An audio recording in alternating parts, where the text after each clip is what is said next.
दो बेटियों का एक ससुराल। हर माँ बाप की तरह रिया और विनीता के माता पिता को भी उनकी शादी की चिंता सताई जा रही थी। वैसे तो उनके माता पिता ने कभी बेटा बेटी में फर्क नहीं किया था, पर अब दो दो बेटियों की शादी के लिए अच्छे घर ढूंढना भी आज के जमाने में काफी मुश्किल काम था। इसलिए वो दिन रात इसी कोशिश में थे कि उनकी दोनों बेटियों के लिए अच्छे रिश्ते मिल जाए।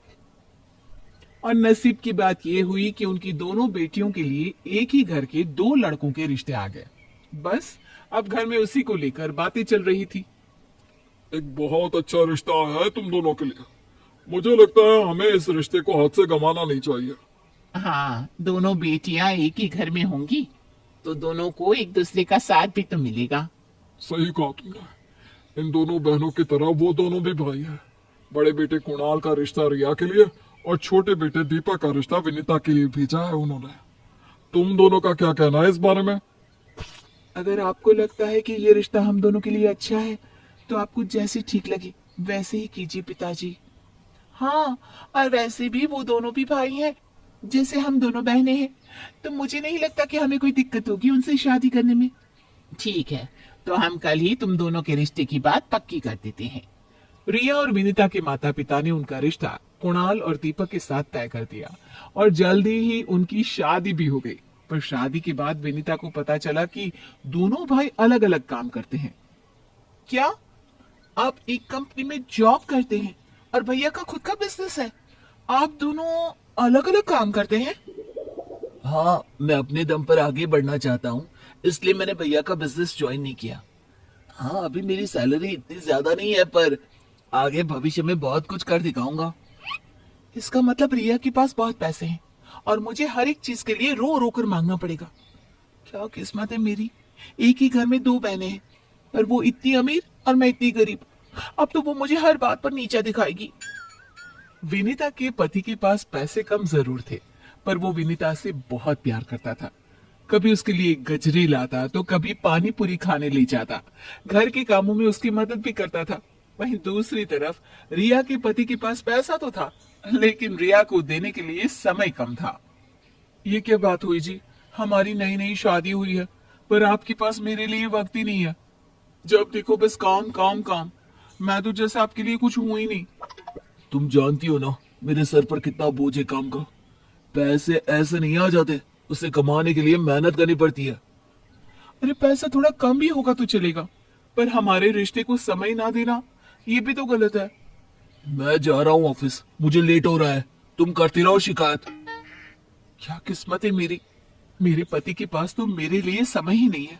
और एक वो विनीता है, जब देखो दीपक उसके आगे पीछे घूमता रहता है। रिया के पास पैसा तो था, लेकिन पति का वक्त और प्यार उसे नहीं मिल पा रहा था। पर इन बातों का असर अब दोनों बहनों पर साफ दिख रहा था। अरे विनीता बहू, ये सूट तो बहुत प्यारा है तुम्हारा। हाँ माँ जी, ये दीपक लाए थे मेरे लिए। सस्ता है पर सुंदर है। हाँ, बहुत प्यारा लग रहा है तुम पर। दीपक बहुत ढूंढ ढूंढ कर लाया है लगता है। और रिया, लगता है ये महंगा वाला सूट कुणाल लाया है तुम्हारे लिए, है ना? नहीं माँ जी, उन्हें ऑफिस से समय मिले तब ना कुछ करे मेरे लिए। ये तो मैंने खुद खरीदा है, मुझे बहुत पसंद आया था तो मैंने ले लिया। ये तो बहुत महंगा लगता है। हाँ, पर इन्हें क्या पड़ी है माँ जी, इन्हें तो बस पैसे उड़ाने हैं। इनके पति इतना कमाते जो है, इन्हें किस बात की टेंशन। तुम तो ऐसे कह रही हो जैसे तुम खुद अपने लिए चीजें लाती हो। सब कुछ तुम्हारे पतिदेव ही हाथ में लाकर देते हैं, वो भी खुद चुनकर। खुद तो बस महारानी की तरह घर पर बैठी रहती हो। अरे बस बस, ये क्या एक दूसरे पर इल्जाम लगाए जा रही हो? बस करो, दोनों दोनों के सूट अच्छे हैं। मेरी किस्मत ही खराब है। इसे देखो, दीपक चुन चुन कर सूट लाता है इसके लिए, साथ में गजरे भी लाता है। एक मेरे पति है जो ठीक से मुझे देखते तक नहीं। मेरी तो किस्मत ही खराब है। इन्हें देखो जरा, कितना महंगा सूट पहना है। जितने पैसे बोलो दे देते हैं इसके पति, और एक मेरा सूट इतना सस्ता सा। रिया और विनीता को अब एक दूसरे से जलन होने लगी थी। दोनों को ये लग रहा था कि उनके पास जो है काफी नहीं, इसलिए अब उनका गुस्सा और चिढ़ साफ साफ दिखने लगे थे। ना सिर्फ ससुराल में, पर अब उनके मायके में भी उनकी लड़ाइयां शुरू हो गई थी। माँ ये लो काजू की बर्फी, ये मैंने खास आपके और पापा के लिए मंगवाई है, बाजार के सबसे महंगे हलवाई से। हाँ हाँ, यहाँ भी शो ऑफ कर लो अपने पति के पैसों का। हर जगह तुम यही तो करती हो वैसे भी। अरे तो तुम कौन सा कम हो? हाँ, दीपक ने खुद अपने हाथों से कचौरियां बनाकर माँ पिताजी के लिए भेजी है। तुम भी यही जता रही हो कि मेरे पति मेरे लिए कितना सब करते हैं, है ना? ये भी तो शो ऑफ ही हुआ ना। पैसा आने के बाद तुम 7वें आसमान पर चली गई हो। अब तुम्हें बस महंगी चीजें, महंगे गहने और कपड़ों के अलावा और कुछ दिखता ही नहीं। जब देखो मुझे नीचा दिखाती रहती हो। हाँ, जैसे तुम तो बड़ी दूध की धुली हो। जब देखो दीपक ने ये किया, आज हम यहाँ गए, हमने आज साथ खाना बनाया। ये सब तुम मुझे नीचा दिखाने के लिए ही करती हो ना, जबकि तुम्हें पता है कि कुणाल के पास मेरे लिए वक्त नहीं होता। अरे अरे, ये क्या कर रही हो तुम दोनों? तुम दोनों बहनें हो, कोई अपनी बहन के साथ ऐसे लड़ता है? हमने तुम दोनों की शादी एक घर में करवाई जिससे तुम दोनों एक साथ रहकर सुख दुख बांट सको, और तुम दोनों हो कि इस तरह लड़ रही हो। हम एक घर में जरूर है माँ, पर हमारे पति एक जैसे नहीं। रिया के पास ज्यादा पैसा है, इसलिए ये हमेशा मुझे नीचा दिखाती रहती है। नहीं नहीं, ऐसा बिल्कुल नहीं है। उल्टा ये मुझे हमेशा अपने पति के साथ रहकर नीचा दिखाती है। बस करो तुम दोनों यहाँ मायके आकर ऐसे कर रही हो, तो अपने ससुराल में तो कैसे बर्ताव करती होगी? मुझे तुम दोनों से ये उम्मीद नहीं थी, बिल्कुल भी नहीं। रिया और विनीता के झगड़े अब दिन प्रतिदिन बढ़ते ही जा रहे थे। अब वो ना सिर्फ ससुराल में, पर मायके में भी दोनों एक दूसरे को ताने मारने से नहीं बच रही थी। बहुत गर्मी लग रही है माँ। हाँ माँ, इन मैडम को तो गर्मी लगेगी ही। इन्हें तो पूरा दिन एसी में रहने की आदत जो है। और तुम्हें, तुम्हारे पति ने तुम्हें बहुत सर पर चढ़ा रखा है, इसीलिए किसी को कहने से पहले सोचती भी नहीं।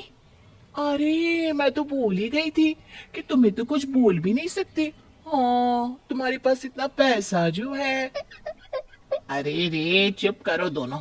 जब से यहाँ आई हो तब से देख रही हूँ, बस एक दूसरे से लड़ रही हो और ताने मार रही हो। ये सब ये कर रही है माँ, यही हमेशा शुरुआत करती है। मैं कुछ नहीं करती माँ, यही सबसे पहले शो ऑफ करती है। अरे बस करो अब दोनों, और चुपचाप अपने ससुराल चली जाओ, समझी? और वहां जाकर ये सब करने मत लग जाना। अब तुम्हारे पति और सास ही तुम दोनों को संभाल सकते हैं। रिया और विनीता की माँ ने उन दोनों को डांट कर अपने ससुराल भेज दिया, ये सोचकर कि उनके पति और सास उन्हें समझा देंगे। पर यहाँ तो कुछ उल्टा ही हो रहा था। रिया और विनीता अब दोनों भाइयों को भी एक दूसरे के खिलाफ भड़काने में लग गई। भैया मैं सोच रहा था हम सब साथ में कहीं घूमने चलते हैं, मजा आएगा। हाँ हाँ, क्यों नहीं छोटे, बता तू कहाँ चलना चाहेगा? नहीं नहीं, हमें कहीं नहीं जाना आपके साथ। हाँ, तो हम दोनों कौन सा मर रहे हैं आप दोनों के साथ घूमने के लिए? दीपक, कोई जरूरत नहीं है इनके साथ कहीं भी जाने की। ऐसे भी ये दोनों जहां भी चलेंगे हम दोनों को नीचा ही दिखाएंगे कि इनके पास ज्यादा पैसे हैं और हमारे पास कम। ये तुम दोनों कैसी बात कर रही हो? हो, क्या हो गया है तुम दोनों को? आपको भी ना कोई जरूरत नहीं है इनकी तरफ देखने की कि ये हमारे साथ घूमने चले। ये तो बस यही दिखाते रहेंगे कि ये कितने प्यारे कपल हैं, कितना प्यार है इनमें, इसलिए कोई भी जरूरत नहीं है इनके साथ कहीं भी जाने की। देखा देखा दीपक, कितना जहर भरा है इनके मन में हमारे लिए। आपके भाई भी ना बस दिखाने के लिए आपको प्यार करते हैं, असल में तो वो आपको बहुत छोटा समझते हैं। देखा कैसी सोच है इनकी। मैं तो कहती हूँ हमें इनसे कभी बात भी नहीं करनी चाहिए। रिया और विनीता अब अपने झगड़े और जलन को दोनों भाइयों के बीच में झगड़ा डालने के लिए प्रयोग कर रही थी, जिसे देखकर अब शीला से रहा नहीं गया। अरे बहुत हो गया तुम दोनों का, अब कितने दिनों से देख रही हूँ दोनों को, जब देखो एक दूसरे पर इल्जाम लगाती रहती हो, और आज तो तुम दोनों ने हद ही कर दी। आज मेरे बेटों को एक दूसरे के खिलाफ करने में लग गई हो। मैं यह बिल्कुल भी बर्दाश्त नहीं करूंगी, समझ गई दोनों? अब जाओ और अपना अपना काम करो। दोनों मुंह बनाकर अंदर चली जाती है। मैं तुम दोनों से एक बात कहना चाहती हूँ। मैं जानती हूँ कि तुम्हारी पत्नियां बहनें हैं, लेकिन दोनों की ना आपस में बिल्कुल नहीं बनती। इसलिए हो सकता है कि तुम दोनों को भी ऐसा लगे कि हमें हमारी पत्नियों का ही साथ देना चाहिए। तुम दोनों अपनी पत्नियों का साथ दो, इसमें कोई बुराई नहीं है, लेकिन उनके झगड़े को कभी भी अपने बीच में मत आने देना, समझे? तुम दोनों भाइयों में जैसा प्यार है वैसा ही रहने देना। हम आपकी बात समझ गए माँ, आप बिल्कुल बेफिक्र रहिए, हम अपने बीच कोई मतभेद नहीं आने देंगे। वो सब तो ठीक है माँ, पर इनके झगड़े को सुलझाए कैसे, कुछ समझ में नहीं आ रहा। शीला कुछ सोचती है और कुणाल और दीपक के कान में एक योजना सुनाती है। कुछ दिन ऐसे ही बीत जाते हैं और एक दिन कुणाल मुंह लटकाकर घर आता है। क्या हुआ जी, आपका मुंह क्यों उतरा हुआ है? अब क्या बताऊं तुम्हें, हमारा सारा व्यापार नुकसान में चला गया, अब कुछ भी नहीं बचा हमारे पास। ये आप क्या कह रहे हैं? हाँ, अब तो मुझे भी कोई नौकरी ही ढूंढनी पड़ेगी। पर चलो, अच्छी बात तो यह है कि अब मैं तुम्हें समय दे पाऊंगा। अब हाँ, कोई बात नहीं, जल्दी ही सब कुछ ठीक हो जाएगा। देखो, अब खर्चा ना जरा सोच समझ कर करना, क्योंकि हमारे पास ज्यादा पैसे नहीं है। कुणाल को बहुत बड़ा नुकसान हुआ था, इसलिए अब रिया को हर चीज सोच समझकर और कंजूसी से लेनी पड़ रही थी। वहीं दूसरी तरफ दीपक का बड़ी कंपनी में प्रमोशन हो गया था। क्या सच में इतना बड़ा प्रमोशन मिला है आपको? हाँ, और पगार भी दुगनी हो गई है। ये तो बहुत अच्छी बात है। चलिए ना, आज बाहर खाना खाने चलते हैं। नहीं नहीं, मेरे पास बहुत ज्यादा काम है, अब मैं कहीं नहीं जा सकता। ठीक है, फिर शाम को चलते हैं। आप ऑफिस से आ जाइए तब। नहीं नहीं, शाम को मेरी एक मीटिंग है, तुम अकेले चली जाना, घूम के आना। ये लो पैसे, सामान भी खरीद लेना, हम अगली बार साथ में चलेंगे, ठीक है? अब मैं चलता हूँ, मुझे देर हो रही है। जहां कुणाल अब ज्यादा से ज्यादा वक्त रिया को दे रहा था, उसका ख्याल रख रहा था, वहीं विनीता अब बिल्कुल अकेली हो गई थी, क्योंकि दीपक के पास अब उसके लिए वक्त ही नहीं था। दोनों बहनों के पास अब वो था जिससे वो जलती थी, लेकिन खुश तो वो आज भी नहीं थी। विनीता दुखी होकर रिया के पास आती है। लाओ, मैं तुम्हारी मदद कर देता हूँ, तुम भी थक गई होगी काम कर करके। हाँ, वो पैदल बाजार गई थी, टैक्सी वाला ज्यादा पैसे मांग रहा था। कोई बात नहीं, हम दोनों साथ में काम करेंगे तो सब कुछ जल्दी हो जाएगा। लाओ, मैं मदद करवा देता हूँ। ठीक है। दूसरी तरफ विनीता सोच में बैठी थी। आज भी ये नहीं आए, कितने दिन हो गए, मुझसे ठीक से बात भी नहीं की। अब तो बस आते हैं और अपना काम लेकर बैठ जाते हैं, मेरी तरफ देखते तक नहीं। और एक वक्त था जब हम दोनों घंटों तक बातें किया करते थे। रिया और विनीता दोनों अपने हालातों से परेशान थी, दुखी थी। आपके पास थोड़ा वक्त है दीदी मेरे लिए? मैं तो बहुत अकेली हो गई हूँ। अब मुझे समझ में आ रहा है कि आपको कैसा लगता होगा, क्यों आप इतना गुस्सा करती होंगी। मैं भी अब समझ गई हूँ कि तुम्हें कैसा लगता होगा जब सामने वाला अपने पैसे का दिखावा करता हो। आज मैं उस चीज से गुजर रही हूँ, तब मुझे पता चल रहा है कि मेरे पास क्या था। देखा जाए तो गलती हम दोनों की है। हम दोनों ने हमारे पास जो था उसकी कदर ही नहीं की, पर आज हमें अपनी गलतियों का एहसास हो रहा है। पीछे से शीला अपने दोनों बेटों के साथ आती है। यह हुई ना बात, अब तुम दोनों को समझ में आ गया कि हमें जो मिला है उसकी हमें कदर करनी चाहिए, ना कि दूसरे के बंगले को देखकर अपनी झोपड़ी जलानी चाहिए। हाँ माँ जी, हमें समझ में आ गया है सच में।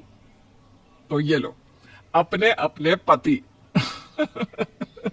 मेरा प्लान मतलब योजना सफल हो गई। क्या? शीला, कुणाल और दीपक हंसने लगते हैं।